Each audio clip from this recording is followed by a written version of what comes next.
Hello বন্ধুরা, তোমরা কেমন আছো? আশা করি ভালো আছো, সুস্থ আছো। আমিও ভালো আছি। আবার একটা নতুন ব্লগ নিয়ে চলে এলাম। আর নতুন ব্লগে তোমাদের সকলকে স্বাগত জানাই। তো তোমরা সবাই দেখলে প্রথমেই আমি লাউ পাতা ধুচ্ছিলাম। তো লাউ পাতা দিয়ে কি করব আজকে, চলো সেই রেসিপিটাই তোমাদের আজকে দেখাবো। তো পুকুর থেকে অনেক মাছ ধরা হয়েছিল। তো তার মধ্যে তেলাপিয়া মাছও ছিল, বেশ ভালো বড় বড় সাইজের তেলাপিয়া মাছ ছিল।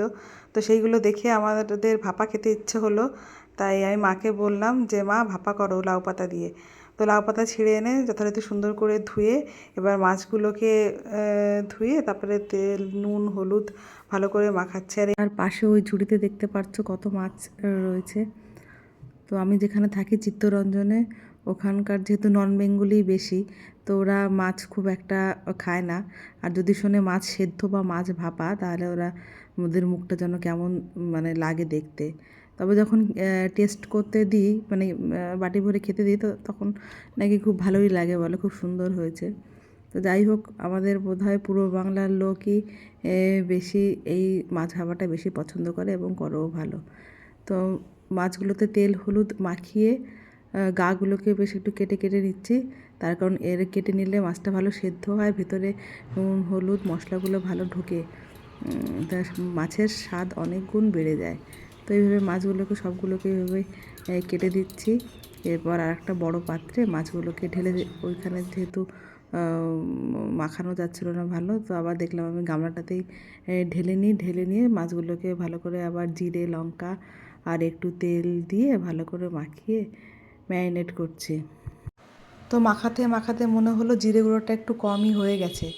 তাই আবার ওই জিরে গুঁড়ো করা ছিল আগেই, মানে জিরেটাকে ধুয়ে তারপরে শুকনো করে সে কাঁচা জিরেটাকেই বাটা ছিল। তাই কম হয়ে গেছে বলে আরেকটু পরিমাণ জিরে গুঁড়ো দিলাম, যেহেতু মাছটা অনেকটাই আছে। আর তার সঙ্গে একটু ঘরের একদম ভাঙানো সর্ষের তেলের গন্ধটা ভীষণ সুন্দর।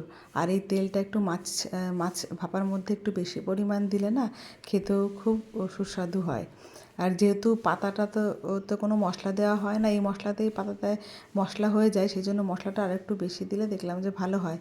তো আরেকটু হলুদ গুঁড়ো মনে হলো কম হয়েছে, হলুদ গুঁড়ো লবণ আর একটু লঙ্কা গুঁড়ো দেওয়া হলো। যেহেতু বাচ্চারা এইটা খাবে না, তাই হলো একটু লঙ্কাটা বেশি পরিমাণেই দেই। যেহেতু কাঁচা লঙ্কাটার চেরাটা দিয়েছি, অল্প পরিমাণে দিয়েছি, তাই এটা একেবারে ঝাল লাল লঙ্কার গুঁড়ো বাড়িতেই করা, তাই এটা একটু বেশি পরিমাণে দিয়ে রাখলাম।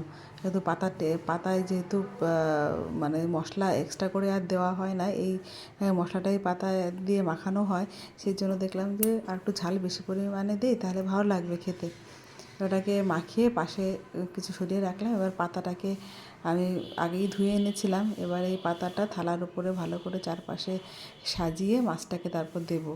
আর পাতাটা একটু বেশি পরিমাণ দেবো, তার কারণ হলো পাতাগুলো ভীষণই কচি ছিল, যেহেতু সেদ্ধ করলে একদমই কমে যাবে, সেই কারণে পাতার পরিমাণটা একটু বেশিই দেবো।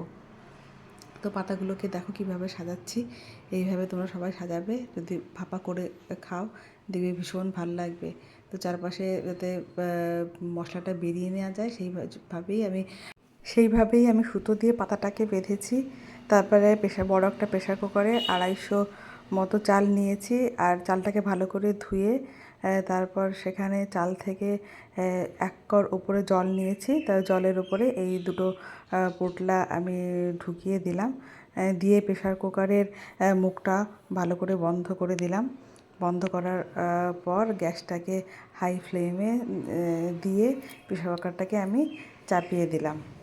তো প্রেশার কুকারটা হাই ফ্লেমে দিয়ে 2টো সিটি পড়ার পর একদম গ্যাসটাকে আমি কমিয়ে দেব।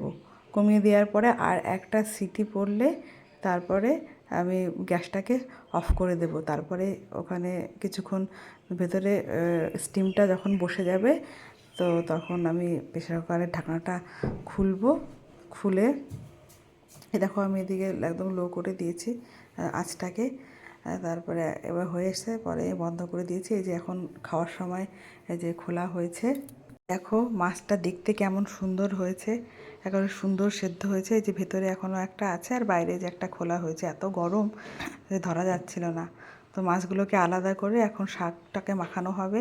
আর দেখো যেমন মশলাটা কি সুন্দর শাকের সঙ্গে একেবারে সুন্দর মিশে গেছে। তো দেখতেও ভালো লাগছে একেবারে। তো আজকে কী কী রান্না হলো দেখো, এই যে মাছ ভাজা হয়েছে, পুকুরেরই সব মাছ ভাজা। এই যে তোমার উচ্ছে আর ডাঁটা আর আলু দিয়ে মাছের ঝোল করা হয়েছে, মাছের ডিম, আর এই যে বেগুন ভাজা, ডিম ভাজা, আর এই যে টক ডাল করা হয়েছে। আজ এই পর্যন্তই। সবাই ভালো থাকবেন, সুস্থ থাকবেন। অন্য ব্লগে আবার দেখা